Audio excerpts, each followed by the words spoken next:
Guys, you need to see this. I just turned a single hour-long recording into a stack of ready-to-post clips in minutes, and honestly, it felt like cheating. So sit tight, because I'm gonna walk you through exactly how I did it using Vizard, and why this thing is basically the secret weapon for anyone who wants to grow on socials without grinding all day. Alright, first off, yes, this all started from one long video, a casual interview I recorded last week. Normally, I'd spend hours scrubbing through timestamps, chopping out highlights, reformatting for vertical, adding captions, figuring out thumbnails, and praying one of the clips goes viral. Mood killing, right? With Vizard, I just uploaded the full file, hit start, and walked away for a coffee. When I came back, it had already suggested a handful of viral-ready clips, trimmed perfectly, with captions, aspect ratio, optimized versions, and suggested captions titles. Wild. Let me show you the flow, because it's pleasantly simple. You upload your long video, YouTube podcast, Twitch stream, a recorded keynote, whatever, and Vizard immediately analyzes it. It looks for moments with punchy hooks, peaks in audience engagement, visual interest, and clean audio.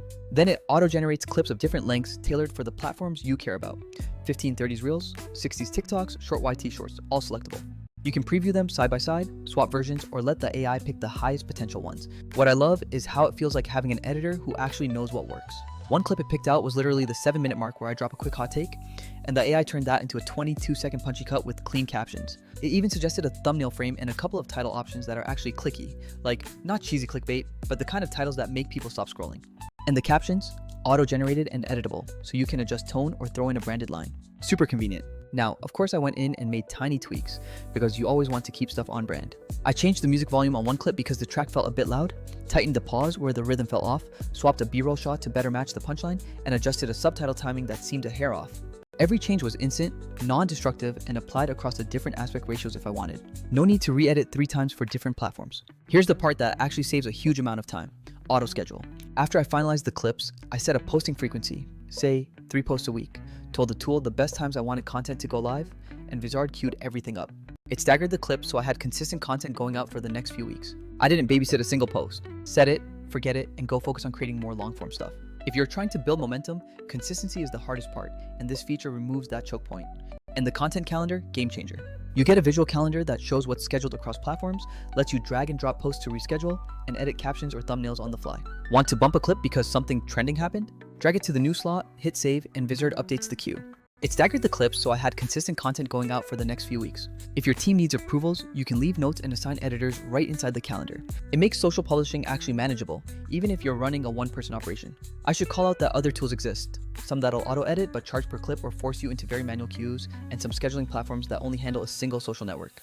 Compared to that, Vizard feels like a full-stack creator toolbox. It finds the viral moments for you, produces multi-format clips, and handles scheduling and calendar management in one place. Meaning fewer subscriptions, less mental overhead, and more time actually making content. Here's a small walkthrough of the tiny edits I made after Vizard generated clips, because I know you'll want to see how flexible it is. One clip had a weird phrasing where I trailed off mid-sentence. The AI inserted a pause that made it feel like a fragment. I hit edit, tightens the pause, and re-rendered. Another clip's B-roll was a bit generic, so I searched the built-in stock library inside the editor for a more colorful shot and replaced it. The replacement updated across all versions of that clip automatically: vertical, square, and landscape. Then I lowered the background music by 10% because I couldn't hear my voice over it on mobile. Done, exported, posted, easy. Oh, and captions. Vizard handles multiple formats. It generates clean captions, and you can choose stylings like outline text for visibility or subtle backgrounds. You can also turn on auto-translate captions if you want to test clips in different languages for specific regions. Not every creator needs that, but when you're trying to grow internationally, that's low-hanging fruit. Let's compare that to the old painful way. You or a hired editor sit with a timeline, scrub through hours of footage, manually find highlights, export separate files for each platform, rejigger captions, then upload to a separate scheduling tool. Multiply that by every episode. It's months of your life. With Vizard, the discovery and export process is the time saver. You're still the creative director. You approve tone, thumbnails, and final cuts, but the grunt work is mostly automated. Price-wise, some of those other services will nickel and dime you. Pay per clip, pay for platform integrations, or pay for extra storage.